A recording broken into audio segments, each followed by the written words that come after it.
ಪಾಹಿಮಾಂ ಜಗದಾರಾಧ್ಯ ವಿಶ್ವಾರಾಧ್ಯ ಕುರೋದ್ಭವ ಯಸ್ಯ ಸ್ಮರಣ ಮಾತ್ರೇಣ ಋಣಾನುಮುಕ್ತಿಕರ ಸ್ಥಿತಃ ತಂ ವಂದೇ ಜಗದಾಧಾರಂ ವಿಶ್ವಾರಾಧ್ಯಂ ಜಗದ್ಗುರು. ಪ್ರಾತಸ್ಮರಣೆಯ ಗುರುವಿನನ್ನು ಸ್ಮರಿಸಿಕೊಂಡು ಕ್ಷೇತ್ರದ ಪುಣ್ಯ ಪುರುಷರಾದ ವಿಶ್ವಾರಾಧ್ಯರನ್ನ, ಬಗಳಾಂಬಿಕಾ ತಾಯಿಯನ್ನು ಸ್ಮರಿಸಿ ಕ್ಷೇತ್ರದಲ್ಲಿ ನಡೆದು ಬಂದಂಥ ಶಿವಾನುಭವ ಗೋಷ್ಠಿಯ ಇದುವರೆಗೂ ನಿಮ್ಮೆಲ್ಲರನ್ನು ಉದ್ದೇಶಿ ಅನುಭವಾಮೃತವನ್ನು ನೀಡಿ ಆಶೀರ್ವಚನವನ್ನು ದಯಪಾಲಿಸಂತ ಮಠದ ಕಿರಿಯ ಪೂಜ್ಯರಾದ ಶಿವಶೇಖರ ವಿಶ್ವಾರಾಧ್ಯ ಸ್ವಾಮಿಗಳವರಿಗೂ, ಶ್ರೀಮಠದವರೇ ಆದಂಥ ಪಂಡಿತರು, ವಾಗ್ಮಿಗಳು, ಬಸವರಾಜ ಶಾಸ್ತ್ರಿಗಳು, ಎಲೆ ಕೂಡಲಿಗಿ, ಶಹಪುರ್ ಅವರಿಗೂ,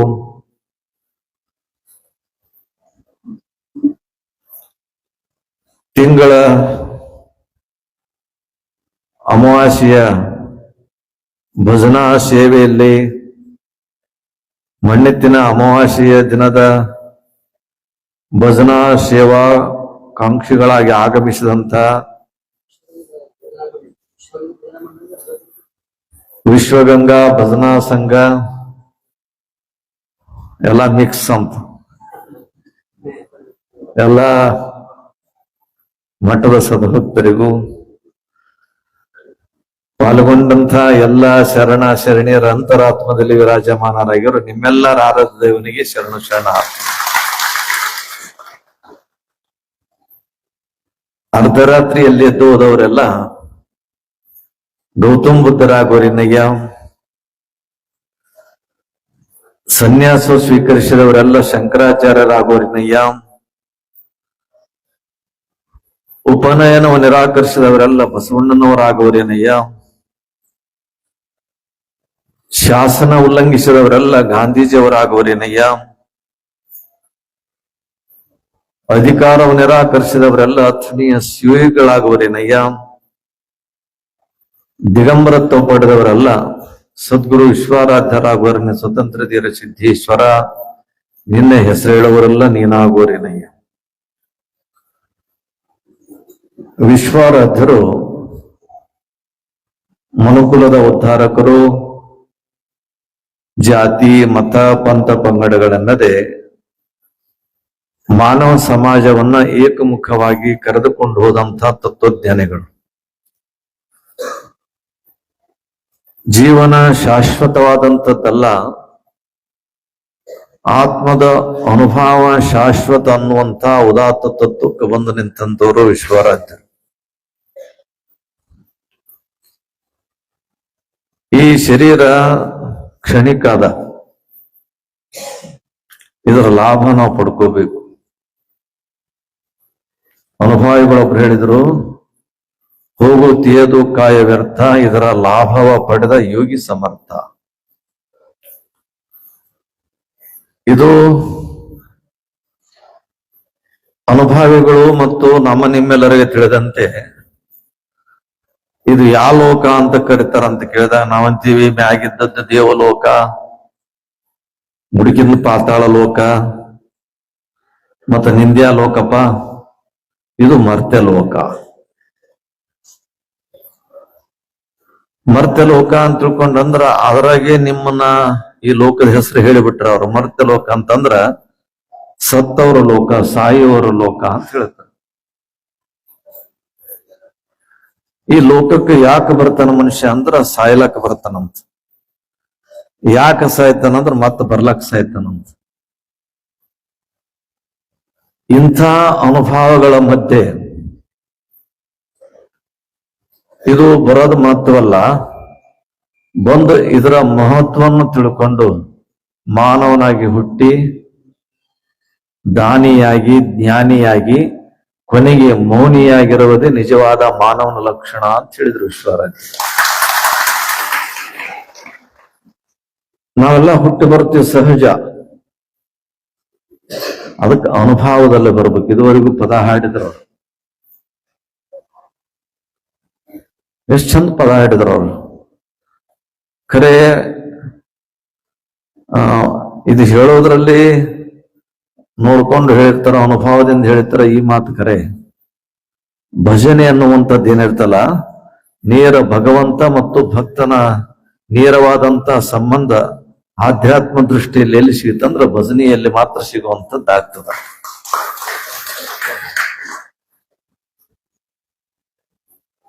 ನಿಜಗುಣ ಶಿವಯೋಗಿಗಳು ಷಟ್ಶಾಸ್ತ್ರಗಳನ್ನು ರಚನೆ ಮಾಡಿ ಪದ್ಯ ಗದ್ಯದಲ್ಲಿ ರಚನೆ ಮಾಡಿ ಲೋಕಕ್ಕೆ ಕೊಡುವಂತ ಸಂದರ್ಭದಲ್ಲಿ ಅವ ಸುಮ್ಸುನೆ ಭಜನಿ ಪದ ಕಟ್ಟಲಿಲ್ಲ. ಆ ಭಜನಿ ಪದದಲ್ಲಿ ಒಂದು ಮಾತು ಬರುತ್ತೆ, ಆರು ನಾನೆಂದು ವಿಚಾರಿಸು ವಿಷಮ ಸಂಸಾರ ಇದು ಕನಸೆಂದರಿ. ಆರು ನಾನೆಂದು ವಿಚಾರಿಸು ವಿಷಮ ಸಂಸಾರ ಇದು ಕನಸೆಂದರಿ. ಮಾಯಮರ್ಥನ ಶಂಭು ಲಿಂಗವನ್ನು ಒಲಿಸುವ ಈ ಜೀವನದ ಪರಿ. ನೀ ಯಾರಂತ ತಿಳ್ಕೊಳಪ್ಪ, ತಿಳ್ಕೊಂಡಾಗ ಈ ಮನುಷ್ಯನ ಬದುಕಿಗೆ ಅರ್ಥ ಬರುವಂತದ್ದಾಗ್ತದ. ಅಂಥ ನಿಜಗುಣ ಶಿವಗಳು ಭಜನಿ ಪದ ಬರೆಯೋದಕ್ಕಿಂತ ಪೂರ್ವದಲ್ಲಿ ಅವ್ರು ಹಾಡ್ಯಾರಂತ ಮತ್ತೊಬ್ಬರು ಹಾಡ್ಯಾರಂತ ಅವ್ರು ಹಾಡ್ಯಾರ. ಅಲ್ಲಿಂದ ಅಂಜನಪ್ಪ ಹಾಡಿದ, ಎಲ್ಲರೂ ಹಾಡ್ಕೊಂತ ಬಂದ್ರು. ಅದು ಅದರ ಉಗಮ ಆಗುವಂತ ಸಂದರ್ಭದಲ್ಲಿ ಶಂಭುಲಿಂಗನ ಸಮ್ಮುಖದಲ್ಲಿ ಕುಳಿತು ನಿಜಗುಣರ ಪದ ಬರಿತಿದ್ರು. ಬರ್ಕೊಂತ ತನ್ನ ಶಂಭುಲಿಂಗಕ್ಕೆ ನೋಡ್ತಿದ್ದ. ಶಂಭುಲಿಂಗ ತಲೆ ಹಳ್ಳಿ ಆಡಿಸಿದ್ರ ಈ ಪದ ಸರಿಯಾದಂತ ಇಡ್ತಿದ್ದಂತ, ಇಲ್ಲಾಂದ್ರೆ ಮುಟ್ತಿದ್ದಿಲ್ಲ ಅವ. ಅಂದ್ರ ಮನುಷ್ಯ ಇದನ್ನು ಚೆಕ್ ಮಾಡ್ತಾನಂತ ತಿಳ್ಕೊಂಡಿಲ್ಲ ಅವ. ಮನುಷ್ಯ ಪರೀಕ್ಷಕ ಆಗ್ತಾನಂತ ತಿಳ್ಕೊಂಡಿಲ್ಲ. ಭಗವಂತನಿಗೆ ನಾನು ರಚನೆ ಮಾಡಿದಂಥದ್ದು, ನಾನು ಕಟ್ಟಿದಂಥದ್ದು, ನಾನು ಭಾವನಾತ್ಮಕವಾಗಿ ಶಕ್ತಿ ತುಂಬಿದಂಥದ್ದು ಶಂಭುಲಿಂಗಕ್ಕೆ ಸಮರ್ಥ ಆಗ್ಬೇಕು, ಶಂಭುಲಿಂಗಕ್ಕೆ ಮುಟ್ಟಬೇಕು. ಅಂತ ವಿಚಾರದಲ್ಲಿ ಏನಾದರೂ ಕೂಡ ಅರ್ಥ ಇದ್ರೆ ಅದನ್ನು ಭಜನೆಯಲ್ಲಿ ಮಾತ್ರ ಅಂತ. ಹಂಗ ಅಂಥ ಪದ್ಯಗಳನ್ನ ತನ್ನ ಭಾವನಾತ್ಮಕವಾಗಿ ಹಾಡ್ಕೊಂತಿದ್ದಾಗ ನನಗೂ ಭಜನೆ ಅಂದ್ರೆ ಬಹಳ ಖುಷಿ, ಬಹಳ ಇಷ್ಟ. ನಿಮ್ ಕಡೆಗೆ ಮಾತಾಡ್ತಿರ್ತೀನಿ, ನನ್ ಕಿವಿ ಆ ಕಡೆ ಇರ್ತಾವ, ಒಂದ್ ಕಿವಿ ಈ ಕಡೆ ಇರ್ತಾವ. ಇಷ್ಟು ಮಂದಿ ಕುಂದ್ರಲ್ಲ, ಹ್ಞೂ ಅಂತಿರ್ತೀನಿ. ಸಣ್ಣ ಅಪ್ಪರು ಚಿಟ್ಟಿ ಕೊಡ್ತಿರ್ತಾರ, ಮತ್ತೊಬ್ರು ಕಟ್ತಿರ್ತಾರ. ಇವೆಲ್ಲಾ ವಿಚಾರಗಳ ಮಧ್ಯೆ ಜೀವನಕ್ಕೆ ನಾವು ಬಂದೀವಿ ಅಂತಂದ ಬಳಿಕ ಹೋಗೋದು ಗಟ್ಟಿ. ಹ್ಯಾಂಗ್ ಹೋಗ್ಬೇಕಂತಂದ್ರ ಉಳ್ಕೊಂಡು ಹೋಗ್ಬೇಕಂತ. ಅದಕ್ಕೆ ಹೇಳ್ತಾರ ಅಜರಾಮರ.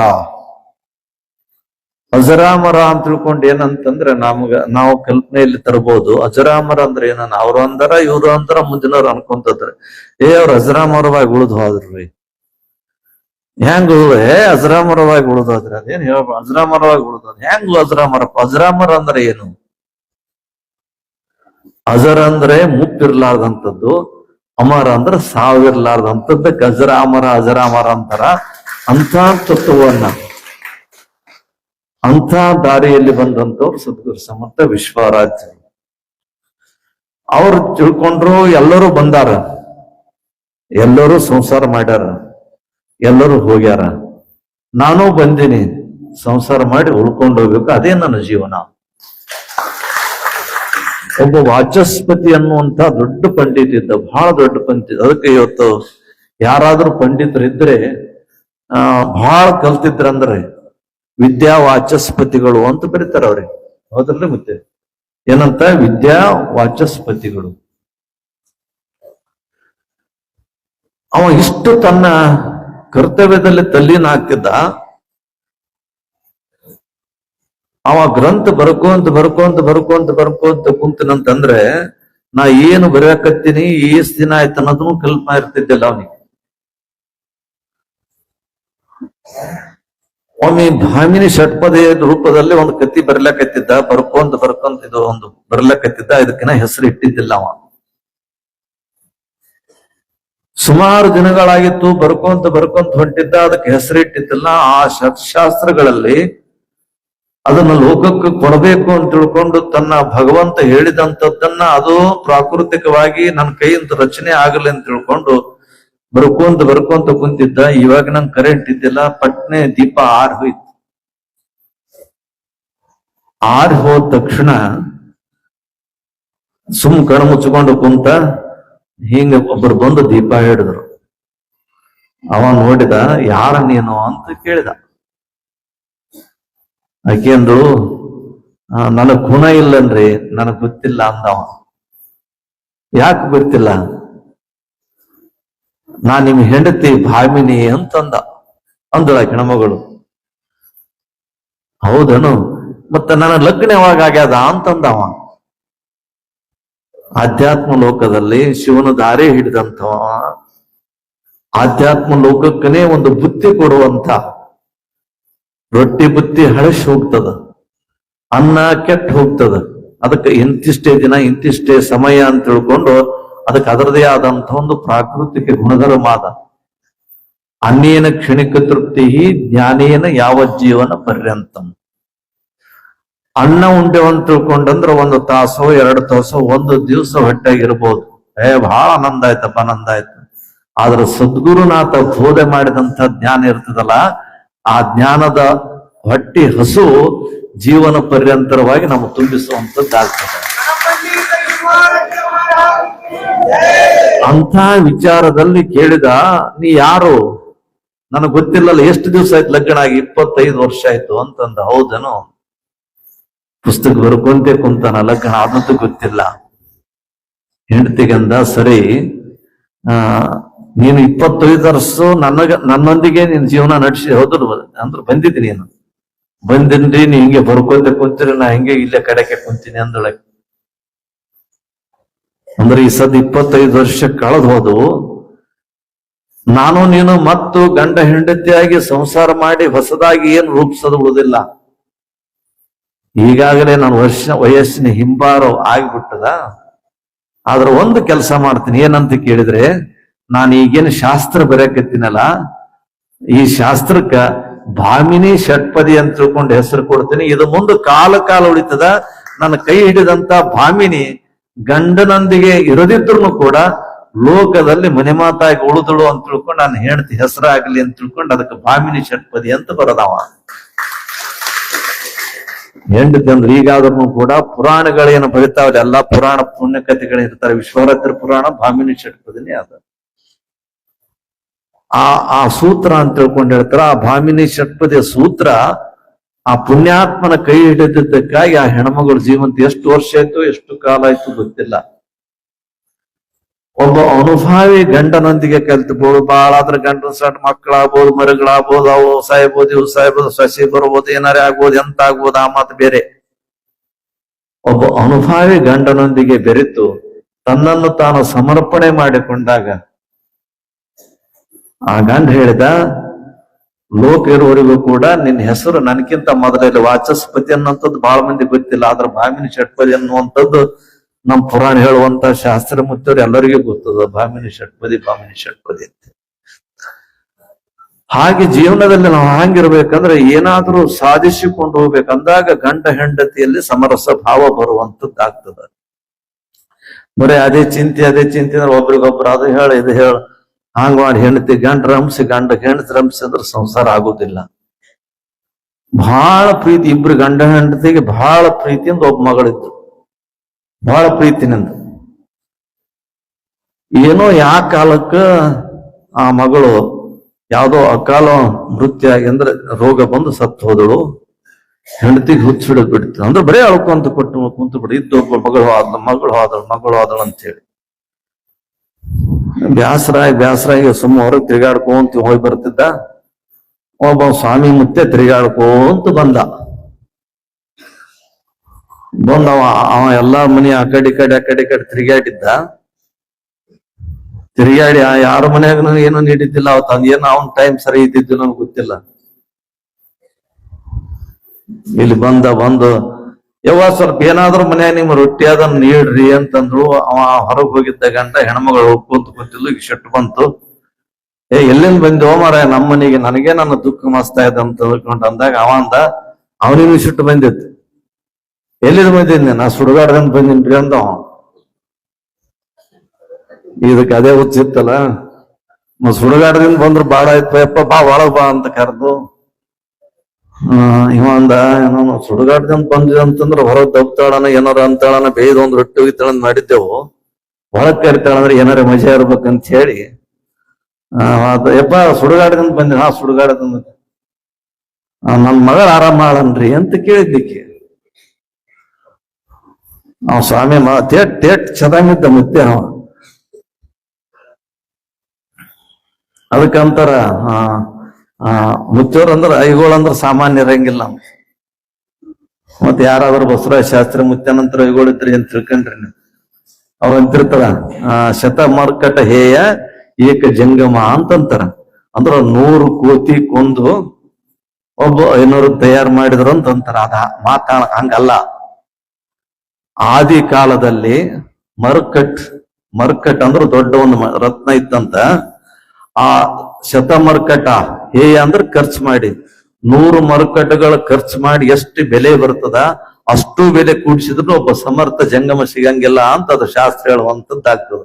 ಈಗಿನ ಮಂದಿ ಶಿಕ್ಷಕರು ಐಗಳು ಸ್ವಲ್ಪ ಮಂದಿ ಇರ್ತಾರ, ಕೋತೇನಾರ ಬಾಲೆ ಅಂತ ಕರಿತಿರ್ತಾರ. ಅದಲ್ಲ.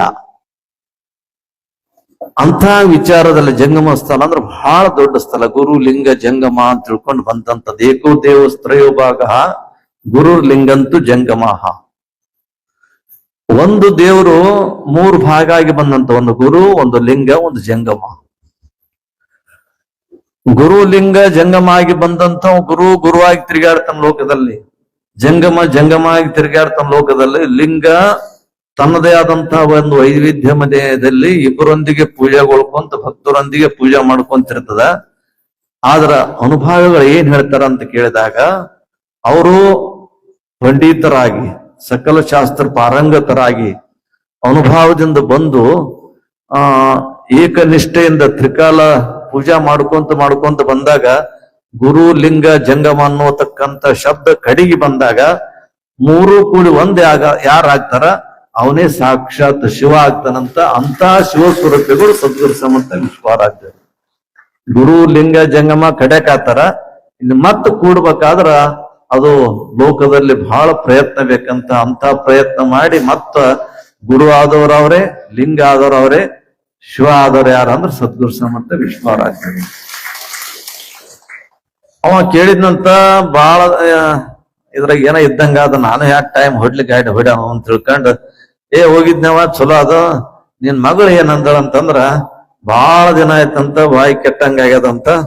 ಅದಕ್ಕೆ ನಮ್ಮವು ಏನಾರ ಅಡಿಗೆ ಮಾಡಿ ಕೊಟ್ರ ತಗೊಂಬ ಅಂತ ಹೇಳ. ಮತ್ತ ಉಡ್ಲಾಕ ಬಟ್ಟಿನೂ ಇಲ್ಲ, ಬಟ್ಟಿಗೆ ಇಟ್ಟಿದ್ರು ತಗೊಂಬ ಅಂತ ಹೇಳ್ಯಾರ. ಆಯ್ತಂತಂದ. ಅಂದು ನಿಂದ್ರಪ್ಪ ಕುಂದ್ರ ಅಂದ. ಇದು ಗಂಡ ಇಲ್ಲೇ ಹೋಗಿತ್ತು. ಆಕೆ ಅದು ಇದು ಕರಿಗಡಪ ಸ್ವಾಮಿ ಅವನು ಏನು ಜೋರ್ ಇದ್ದಂಗೆ ಅದಪ್ಪ ಅಂದವ. ಅಡಿಗೆ ಮಾಡಿ ಒಟ್ಟು ಒಂದು ದೊಡ್ಡ ಬಂದ್ ಲಕ್ಷಣ ಕಟ್ಟಿದ್ರು. ಕಟ್ಟಿ ಬಟ್ಟಿ ಇಲ್ಲಿ ಯಾರು ನೋಡ್ಬೇಕು ನನಗ. ಆಕೆ ಆದ ನಂತರ ಇದ ಆರಾಮಾಳ, ಬೇಕಾದಂಗ ಆರಾಮಾಳ. ಬಟ್ಟಿ ಇಲ್ಲ ಅಂತಂದಾಳ. ಅದಕ್ಕೆ ಬಟ್ಟಿ ಬರೀ ಮತ್ತೆ ಬಂಗಾರ ಸಾಮಾನು ಎಲ್ಲ ಸವಿಯಪ್ಪ ಆಕಿನ್ ಬಿಟ್ಟು ನಾ ಏನಾಗ ತಗೋ ಅಂತ ತಿಳ್ಕೊಂಡು ಕಟ್ಟಿ ಕೊಟ್ಟು ಹೊತ್ಕೊಂಡು ಸ್ವಾಮಿ ಓಡ್ಲಕತ್ತ. ಮುತ್ಯ ಓಡ್ದ ಗಂಟು ಬಂದ. ಈಕೆ ನಕ್ಕೊಂತ ಕುಂತಿದ್ದು. ಜಿನ್ನ ಅಳ್ಕೊಂಡ್ ಕುಂದ್ರ, ಇವತ್ತು ಯಾಕೆ ನಕ್ಕೊಂತ ಕುಂತದ ನಮ್ಮ ಆಸಾಮಿ ಅಂದವ. ಯಾಕೆ ನಕ್ಕೊಂತ ಕುಂತದ? ಇರ್ಲಿ ಅಂತ ತಿಳ್ಕೊಂಡು ಬಂದು, ಯಾಕ ಅಂತ ಕೇಳಿದ. ಯಾಕೂ ಇಲ್ಲ, ಒಬ್ಬ ಜಂಗಮ ಮುತ್ಯ ಬಂದಿದ್ದ. ಅವನಿಗೆ ಕೇಳಿದ, ಏನಾರ ಎಲ್ಲಿ ಹೋಗಿದ್ದೆಪ್ಪ ಅಂತ ಕೇಳಿದೆ. ಏನೂ ಇಲ್ಲ, ನಾನು ಕಿಂತಲ್ಲಿಂದ ಬಂದೀನಿ ಅಂತ. ಸುಡುಗಾಡಕ ಮತ್ತ ನಮ್ಮ ಮಗಳನ್ನ ಸುಡುಗಾಡದಾಗ ಇಟ್ಟು ಬಂದಿವಲ್ಲ, ಅದಕ್ಕೆ ಅಲ್ಲಿ ಹಾಳ ಅಂತಂದ್ರು. ಆಕಿ ಭೇಟಿಯಾಗಿದ್ರಂತ. ಬರವತ್ನ್ಯಾಗ ಇಂತಿಂತ ತೊಂಬ ಅಂದ್ರ ಅದಕ್ಕೆ ಕೊಟ್ಟಿನಿ. ಅದಕ್ಕೆ ಮಗಳಿಗೆ ನಮ್ಗೆ ಮತ್ತ ಸಂಬಂಧ ಕೂಡಿದಂಗ ಆಯ್ತು. ಅದಕ್ಕೆ ನಾ ಖುಷಿಯಾಗೀನಿ ಅಂತ ಅಂದಳಂತ ಆಕಿ.